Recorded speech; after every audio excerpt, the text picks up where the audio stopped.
Hi guys, you join me here from inside my W203. I just want to go over the top 5 things I really like about W203s. Some of the list you might agree with, some of the list you might disagree with. I might miss something out, so please, if you think I've missed anything or you agree or disagree, comment and let me know. Some of the things are specific to this car, and some are just specific to all W203s. So the first thing I really like about W203s is the exterior. I was not young when this came out, but I can remember when the W203 first came out, I thought, wow, what a good looking car. What a really good looking car. I think these were in Men in Black 2 as well, or was it Men in Black 1? But I think it's got a real elegant, classy shape. And considering these cars are 15, 16, 17, 18 years old now, it's still an elegant, classic, shapely, timeless design. I really think Mercedes nailed the design on this car. I love the W202s, but the W203 I think is just, they really got what a Mercedes should look like and shrunk it down without cheapening it, without making it look rubbish. They look good in the sense that they're elegant, but they also look good in the sense that they're still sporty. The other thing I like about it is that it's not really a fussy shape, it's a classic shape. You look at it, you see, there's like some lines, the headlights especially, the back, it's all classic Mercedes of this era, and I really like it. Especially with the Sports Evolution package, like what this car has. It's got the bigger brakes, it's slightly lower, it gives it that real aggressiveness, and I love it. I think it looks absolutely fantastic, even in 2020, and even after. I think this is one of the best looking Mercedes that came out, especially of the era. And even to this day, I still think, that this car has aged really well, and it's classic, and it just gets better with time. The next thing I like about this car is the interior. This is more to do, to be fair, with the facelifts. I had a pre-facelift W203, that was a C180 compressor. The interior was okay on that, it wasn't anything great, but on the facelift, I think it's much better. The dials are now proper. If you remember on the pre-facelift, it was that sort of semi-circle, half-moon kind of looking thing. But these look a lot more like they're out of either an S-Class or a E-Class or something like that. They're a lot classier. The steering wheel is nicer. The gear knob has the Mercedes emblem on it. The Climatic, I think that's how you say it, is better looking. It's just a classier cabin.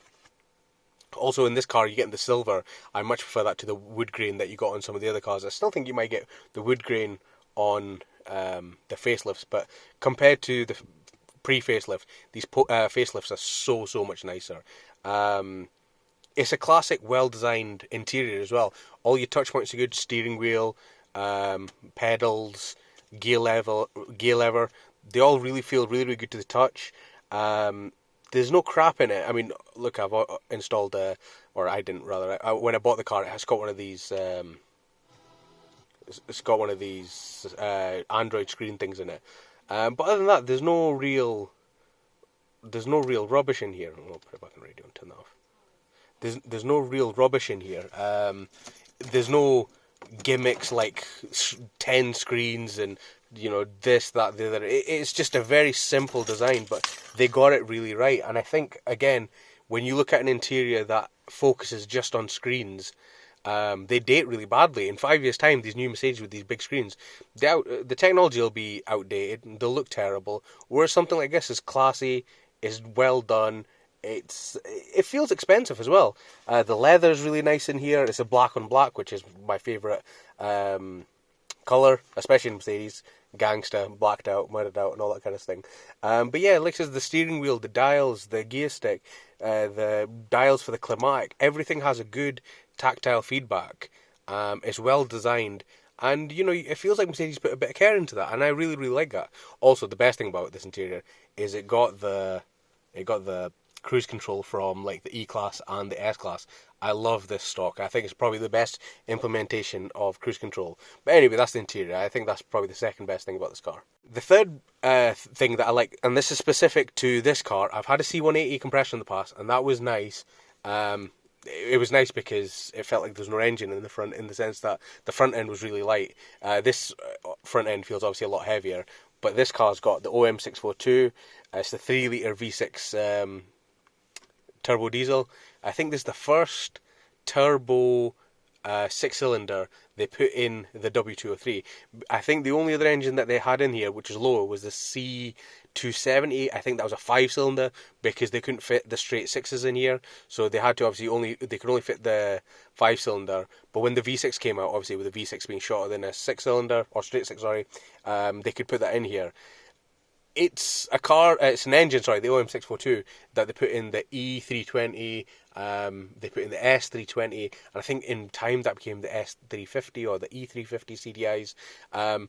But this engine's got some banging performance, and it's been remapped as well. It's got 270 plus brake horsepower. I've not dynoed it, so I couldn't tell you for exact, but I mean, it is fast. It is really fast. You floor it and this thing goes. And it's helped as well because it's got the 7-speed gearbox as well. I think the ratios maybe a little bit closer. I think, it's got more gears to choose from as well, which is handy. I know people prefer the 5-speed boxes. They say they're smoother. I'd probably agree with that. But yeah, considering this car's debadged, I think it's a bit of a sleeper, to be honest. It's like I said, it's got over 270 brake horsepower. It's got a crap ton of torque. I don't know how much torque it's got. But this thing pulls really fast. It's really, really fast. And it's in a small car as well. So, on the back roads, it's not maybe as agile as something a little bit smaller or something like that. But, I mean, this thing has serious performance. If you floor it for a couple of seconds, you're into license-losing territory. It is seriously quick. So yeah, I love the engine on this car. I love the performance of this car. I love how much of a sleeper this car is as well. So that's the third thing. The fourth thing that I like most about this W203 is just some of the German engineering that they put into the car. For example, the jack points. There's a front jack point, which is not clearly labelled, but there's a good kind of point where you can jack it. You can jack the car from the rear of the diff, so you can jack up both the front and the back rear, very quickly. And where your jack stands go, there's these little rubber pad things, which is great, which means you don't have to mangle your pinch welds using your jack stand stuff. Your jack stands sit on these little rubber points that you have. It's a great idea. Other things as well, like for example in the engine, instead of using small fasteners, they use these e-Torx bolts or external Torx, and that's really handy. Again, that just stops you snapping bolts and all that sort of things.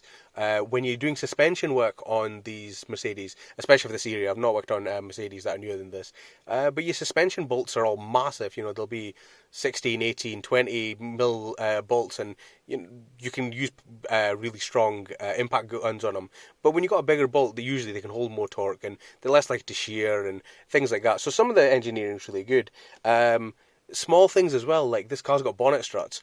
So when you open the bonnet opens up automatically, rather than you having to use the little metal stick to kind of hold it up, the bonnet stand, I think you'd call it.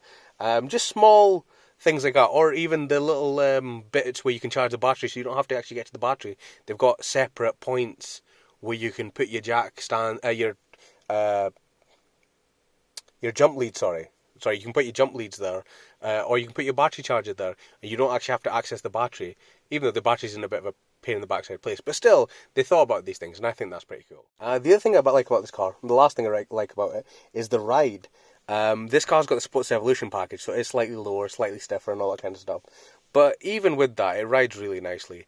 Whether I'm in town or I'm on the dual carriageway, motorway, whatever, the ride's always compliant.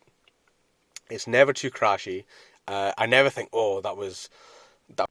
It just rides really nicely, and I think it never rides too rough, and it never rides too softly where you think it's wallowy and floaty. It rides nice enough, and I think it's got a good balance there. It's not got a sports. I mean, obviously it's not a sports car, but with the sports package, it definitely does help. Obviously, the diesel engine doesn't help because it's got a big lump in the front, and it's not as light as petrol engines. But still, I think the ride's really well controlled. It's really well damped. It's not overly sporty, and it's not overly wallowy. And yeah, it's smooth even on broken surfaces.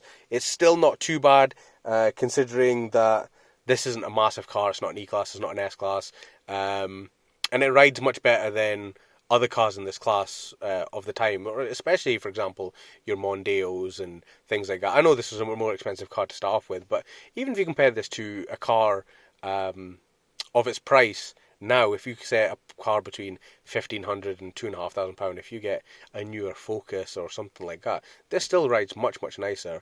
The interior is a lot nicer, and it's a lot more insulating as well, which is really nice. So that's the top 5 things I love about my W203. Do you have any suggestions? Anything you think I missed? Anything you think I got wrong? Please give me a like, subscribe as well, and let me know what you think in the comment section. Cheers, guys.